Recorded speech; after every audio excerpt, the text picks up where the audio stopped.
This next person is a very talented DJ, music producer, and an old friend of mine, Gingee. Hey, what's up? Hey, Gingee, how are you? I'm good.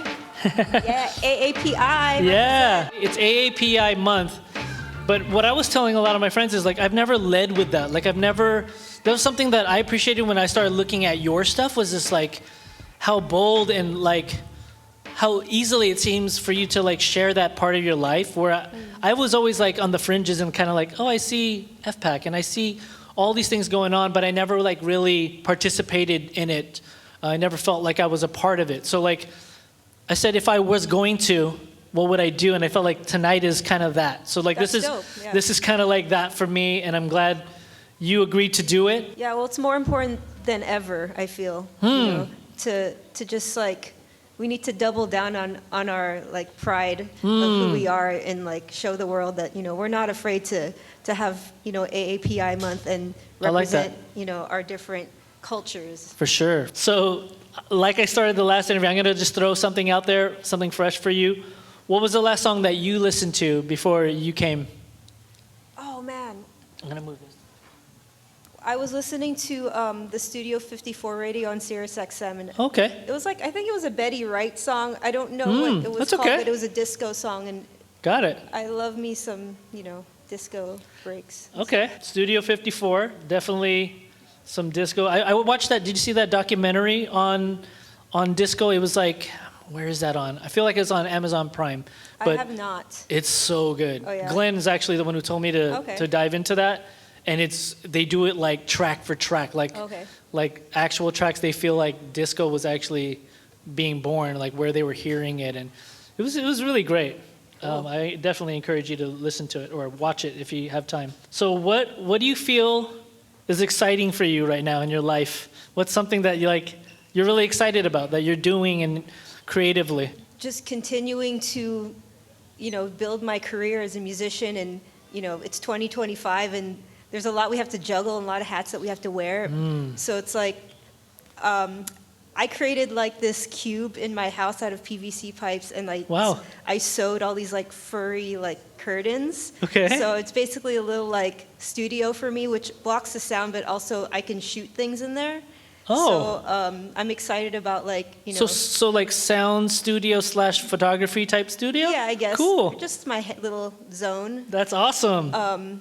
You know, make and do with what we got and stuff, and just like, you know, learning, you know, video editing, learning how to do visuals and VJing as well, and like all those other aspects that are like peripheral, but it all comes together. When you first came in, Christine brought you over, and I was like, she said, you made what you're wearing. Is that right? Yeah. That's cool. That's like it. Well, my grandparents were tailors, so I was like, I was exposed to it, but you know, I like the idea of just, you know, if you don't see what you want in the store, which more often than not is the case, like, you know, I'll go to the fabric district and you know, let's try and make something. Let's craft something. That's like true creator mentality, and I love it. What can you share about like where you were born? Where were you born? I was born in LA. Okay. Yeah, my parents had like an apartment on Bronson. I think that was so I guess that's Hollywood, right? Yeah. But then mostly Eagle Rock is where I grew up. You were raised in in Eagle Rock? Eagle Rock. Okay. Hey. So like, I don't know if you can see this, but there's some like young pictures of you up on this. Oh boy. Can you share with us a little bit about young Gingee? Like, what was young Gingee like? I mean, I guess I always liked creativity and art, and you know, singing, and you know, just kind of exploring things. I was the type of kid where like we'd be sitting down at dinner and I would get up and walk around, and my mom would be like, finish your food, like, because I was just so like all over the place, and I guess I still kind of am all over the place. Okay. But, the other picture, that's actually me when I was like 18 or something, and that's at the Festival of Filipino Arts and Culture, where I was in this spoken word slam. Oh. So I was like really involved. FPAC. This is FPAC? Yeah, FPAC. Okay. Cool. They had this when they had it at Point Furman Park in San Pedro. They had the probably was there. Generation stage, which is where they had like, you know, the hip hop, the spoken word, the poetry slams, and I was able to participate in that as a teen. And so I was like surrounded by all these like legendary like spoken word artists while I was like young. And do you remember like what you performed, or? You don't have to do it, I but mean, probably. I published my own zine back then. Oh, really? And That's like, cool. Yeah, of my poetry and collages and stuff. Because Wow. I was into like the punk rock riot girl Yeah. feminism thing at Okay. the same time as the cultural thing. But I was going to FPAC ever since I was little because my tita was in a choir and stuff. So there at FPAC. yeah, at FPAC. Oh, that's cool. So definitely music's around you, and you're exposed to it. Absolutely, yeah. My family is like full of musicians. One thing is I have a photo here of some of your family members Oh, here. wow. Can you share a little bit about your family here? That's my Lola. On the very and then left. My mom in the middle, and then my dad. Okay. Did any of them bring music into your life, like early on, like expose you to that, or? Absolutely. Well, I have to say that my mom's family, like her brothers, they were all in bands, and I sent you a photo too. Oh yeah, yeah. They're in this band called the Human Beings. I'm gonna show them right here. There you go. I don't know if you've heard So of. cool. Look at those guys. And actually, if you've heard of Florante, the Filipino folk artist, he was one of the members of the Human Beings back in the day, and they were a Gary Lewis cover band. I don't know Yes. if you've heard of Gary Lewis, but Everyone look up Florante when you Yeah. get home. so I have like that kind of rockin' like music in my veins, plus all the karaoke. Yeah. Oh yeah. To Forced. sing. I was trained. Okay. It all started early for all of us, I think. Yeah. Gingee always like stood out for me as your name. Like it's very close to the word ginger. I don't know if that's related to it, but can you share with us where that came from? Well, it's my nickname that my parents gave me when I was born. Oh, basically. okay. And, like, That's but what they call you. That's what they call me, my Okay. whole family. But it comes from like I don't know, it's like a Frank Sinatra or Astrud Gilberto song, depending on who you ask. Okay. So my dad was into Brazilian jazz and bossa nova, and so Wow. I heard lots of that growing up. Amazing. I love that stuff too. I do have a lot of those records. So I'm going to share a little bit more on a personal note where I met you. Okay. And we started spinning at this place called Mal's Bar with our friend Bran B from Dirt Raid. And I remember, I remember DJing and meeting you, and I was really like quiet, really shy and reserved, but I was like in awe that, I would see you performing in a lot of places, and I would say like you were already out and about by that time, and had a lot of places that you were performing at and stuff like that. So I was like definitely like looking up to you as someone who, I definitely want to see what this person's doing. And that's kind of why I'm like, well, after that, I kind of just followed your whole, where you've been taking everything and all the stuff you've been doing with your career. And I've just been, really in awe with how much you've done and how much you've grown too. So, Thank you. yeah, for sure. And Philippine culture seems to be like a through line for a lot of your stuff. I see a lot of like garbs that you wear, dances that you do. Can you share a little bit about that? Like, I know you said you were exposed to music and stuff like that, but like the Philippine culture thing, like I know sometimes parents make you play piano and they make you do this. Did you take like Filipino dance like lessons and things like that? Not really. I did take Okay. the piano and the violin, but Okay.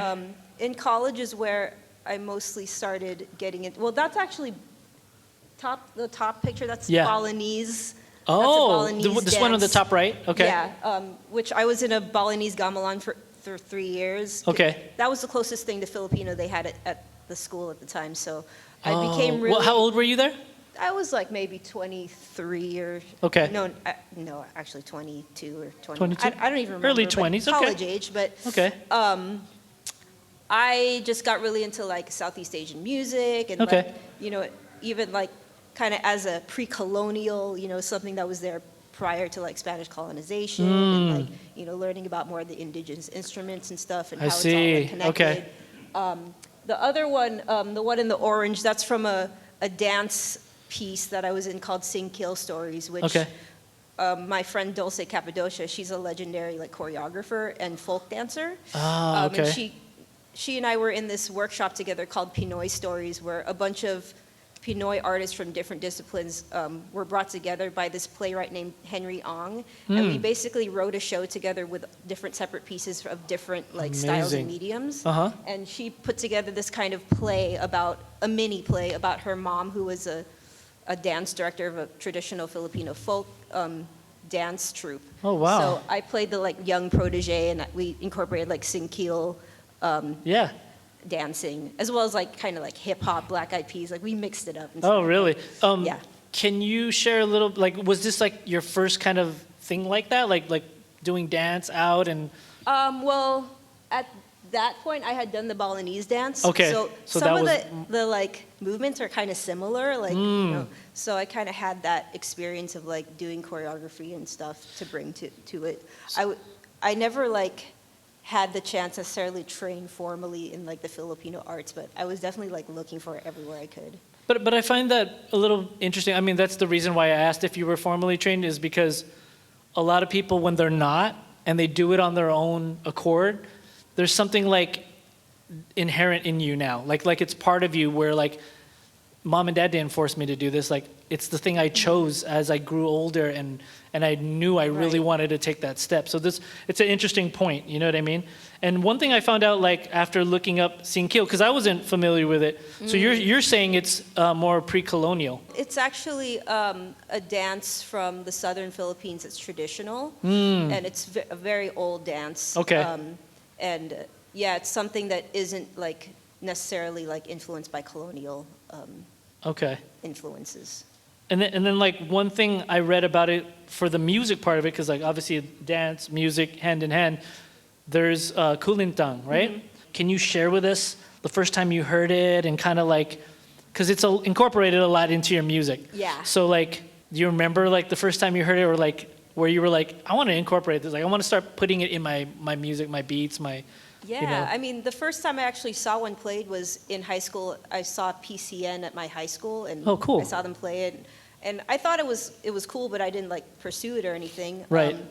And then when I started going to college, like, and I started getting, studying like Southeast Asian music and learning about, all the traditions and stuff, then, and joined the gamelan. I learned about the kulintang, which is the Filipino version of gamelan. Yeah. Can you share with people, like for those who don't know what a kulintang is? Like I didn't know, and as I've found out, like I mean, I'm a drummer, so like I love cymbals and things like that, but in a way it is a form of a cymbal, right? Is that right? Well, they're gongs, and they're hollow on the inside. There's Okay. 8 of them in a row, and Okay. they go from big to small, and they have varying, pitches and tones. Okay. And yeah, they're played traditionally in a Filipino like kulintang ensemble with like a big one called an agong, and they have a drum called a dabakan, and they have different instruments and. I see. Yeah. So But- you're saying the gong setup is also played with hand drums and things like yeah, that? they have like an ensemble. I see. Okay. Yeah, and I was able to get my hands on a set Uh-huh. because, my dad somehow had a connection to the Philippines, like, I don't know, UP, like the University of Philippines. Like, Yeah. He like had someone like purchase one, and then he like They shipped it to you? had it shipped to Oh, me. wow. And So you got a Filipino kulintang, like yeah, from but the Philippines. They're not even made here. You can't even really buy them. Oh, here. really? So they're a very rare instrument, actually. And they're even becoming more rare over there as well. Oh, that's interesting. So, yeah, like, just the fact that I was able to get one and start experimenting with it. And, Uh-huh. then I started, becoming interested in learning how to record stuff and how to make beats and, like, Sure. combine it with my spoken word. And then, Yeah.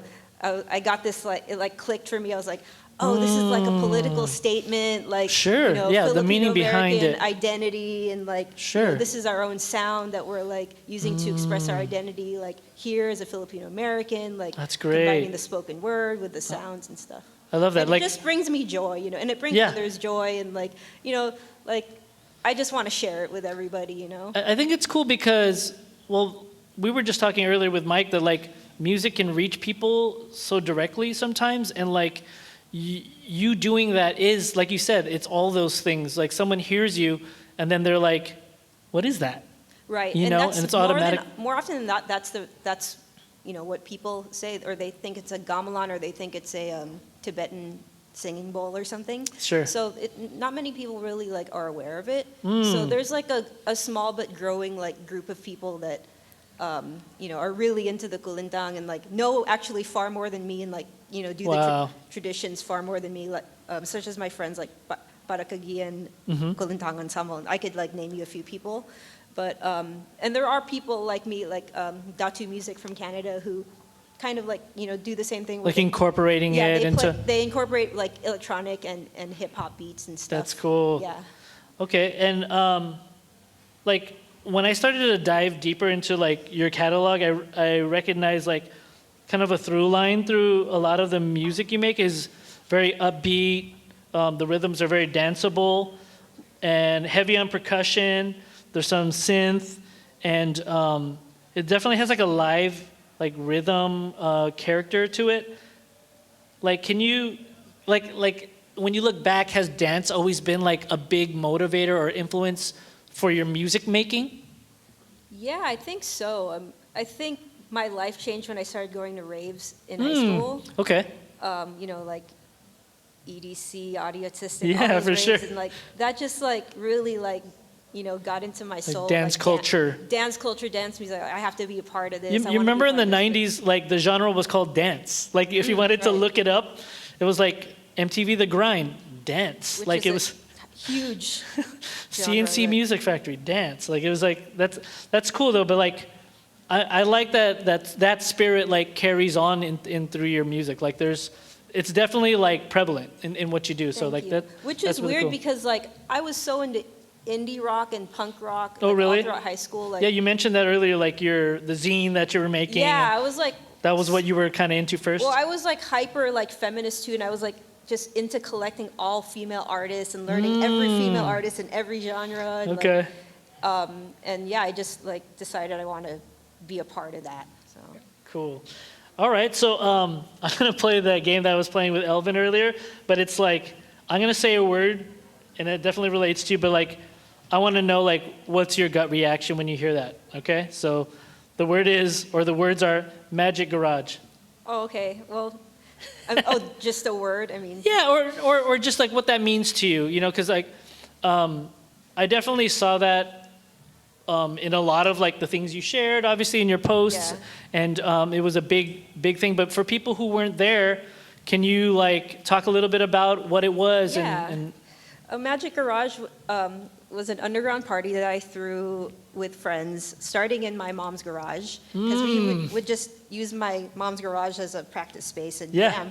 So we're like, why don't we just throw a show? We could have like 3 bands, and they're like, oh, why don't we just have a gallery? Like we could have like artists, and it just kind of exploded from there. And Yeah. we had themes and stuff, and we would just like pile on as many like friends as we could. Like, oh, you want to show art? You want to play music? like we're looking at some of the yeah. stuff here. When you sent that to me, I was like, what is this? This looks like Yeah. Meow Wolf or something like that. Where like Yeah. you're walking into this like actual art piece, and there's like a door to a secret like thing. But like The secret my black first light question room. was gonna be, was it really in a garage? And I guess it was. It was in your mom's It garage. started out there, and then it moved to like warehouses, and Oh, wow. then we actually had it at the airliner for a bit. Oh, there we go. There's a through line here, guys. Something's happening right now. Yeah, that was a fun time, fun era, and like That's so it dope. was very grassroots for sure. And what would you say like are some things like later on, looking back at it, what were some of the cool things that came out of that? Like, I'm sure you met a lot of friends and maybe some connections, maybe collaborated with some people. Can you share maybe some things that you remember about Magic Garage and maybe Yeah, how that extended out? It was just like our playground, and like a place where we can experiment and try things and practice our craft. And Yeah. like there were a lot of people who had never shown their art before who showed their art. That's cool. You were a curator at some degree. Yeah, definitely. That's cool. And like, I just found it cool that the fact that it started out in a home kind of affected the vibe, because it was more intimate than like Sure. people would say it was just more intimate and like kind of hit you in a different place than like Yeah. just going to like a Like a venue or something like yeah, that. exactly.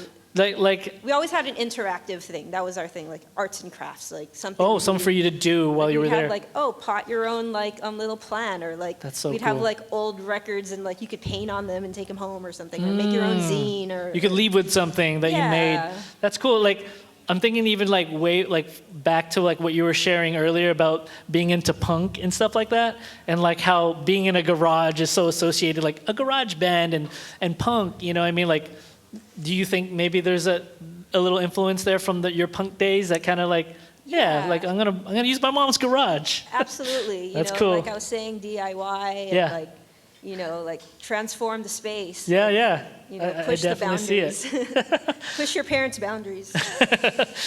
And one other thing too, like when I started looking at your music, I felt, I'm a DJ too, and I'm kind of exposed to a lot of music, and there was things that I was like, I don't know what that is. So like, there was a lot of like, one was Moombahton, Oh, okay. and like global bass, and Zouk bass, and Rostarina. Like I was like, I don't know any of that. Can you like expound a little bit about some of these genres? Are they genres? Are those all genres? Or are they kind of like... they're genres. Okay. Well, global bass is like an umbrella genre For all of those. A lot of different things, but a lot of it was on the internet. I mean, Okay. because it's international, like friends making beats, and this was kind of like when SoundCloud was in its like heyday of like, Sure. Everyone was just like putting stuff up and like sharing and like giving feedback and the groups, and it feels so weird to talk about like that. Yeah. Like groups in Facebook, like that we would be in, and we would just have this nice community of like small labels and blogs. Like, Yeah. Like I noticed a lot of them were like for the Moombahton were like remixes and stuff like that, like Right, like yeah. re-edits and stuff like that. Yeah, it's like a slowed down Dutch house thing with like a kind of a reggaeton influence, which is Okay. very like sexy and danceable. Yeah, and, yeah. Yeah. I enjoyed going down there because I'm like, And this is new to me. yeah, and like, that became kind of my way of being like, well, then I can, insert kind of my Filipino, sounds. I see what you're saying. Kind of be part of something bigger than myself. Yeah. Right? Some of the ones that like I started to get deeper into were like, there was a track you did with Tumex, or where you did a song featuring him, and then there's Gongland and Tribalation was probably my favorite one. Okay. I don't know how old these were, but I was like, I was listening to them. Can we play a little bit of? Do you have? Play you wanna the that? Tumex one, Okay, let's yeah. play that one. Gingee. And this was like, should I talk? Oh yeah, totally. Yeah. My friend, he worked as like a sound guy at Cal Poly Pomona. Apparently they have a gamelan in the closet that they're hiding and they don't do anything with. Okay. So he was like, just come and record it. So I just recorded a bunch of parts and made loops, and then just make the structure, and that's just a whole gamelan that I was playing. That's how you made this track. Yeah, So you went to Cal Poly to do this? yeah. That's so awesome. So And then Tumex hopped on it somehow because I played it for him. He's like, I like that one. Okay. oh, cool. I mean, we talked a little bit about Tumex in the last talk with Elvin, and it's kind of cool that there's a connection there. Like you guys recorded together. Through your whole career, technology has played, I'm sure, a big part. I saw a lot of like different things you've used through the years. Can you share about technology and how that's like changed with time and how that's influenced? You just talked about the track we just heard was something that you recorded in Cal Poly. Like, were you sampling? Were you using synths? What was the structure like? How was it starting? Well, that was just me literally playing the instruments. And recording it with a mic. Yeah. Okay. And using Ableton to cut them up. And, Ableton has been huge Okay. For me. You've used that for a while. Yeah, that's what I started making music with. And, Okay. you can like time stretch samples, put beats over it, record yourself, put effects, do everything basically. And, Okay. play with the different loops and stuff. And it's just a good Can tool. you look up here? I mean, I pulled some of these from your posts. Are there like, can you share a little bit about, for example, like this Mono Tribe is like really interesting to me. I use samplers and I've never used that one. What's that like? Like what's that one is a small synthesizer, and Okay. it just makes cool sounds and loops and stuff. And you so can there's like sample it. internal sounds inside Internal there sounds, that you yeah. use. Okay. Yeah. And then I noticed like some of them like down here they're kind of cropped, but like Okay. you used hand drums around you. So like Oh, yeah. everything's starting to like collage in front of you. Right, Like right. it almost seems like you're arranging them around you, but all of it's fair game. Like it might end up in the track. Right. Well, like I love that blend of organic instruments, Mm-hmm. and using the electronics to kind of harness them and add the beats and stuff. Okay. So yeah, it's kind of like a puzzle for me. That's why I feel like it just keeps being interesting to me. It's like Yeah. looping stuff and Sure. like recording stuff live and, playing it, playing the finger drumming and stuff. You've produced for a lot of years and you've done different things and incorporated different things. Do you have something that you still, almost like an internal format that you go by? Like, I'll always start with the drums, or I'll do something more, just record it on the mic and then do electronic. Is there some sort of formula that you still keep in your mind, or you're like, let's see what it just happens today. I'm gonna put it around me and.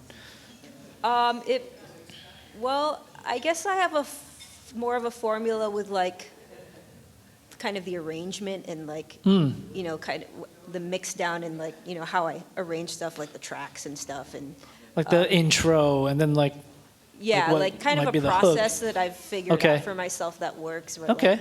I mark these sections and, but in terms of kind of the experimental part, it's always different. Because sometimes something I'll have something random idea and you'll just have a aha moment, or you'll discover something while you're doing it. Because I know that's how it is sometimes when you're creating. You're you'll do something, you're like, ooh, I kind of like that. I'll just make a whole song out of that, or Right. Okay, that's cool. One other thing I'll talk about is I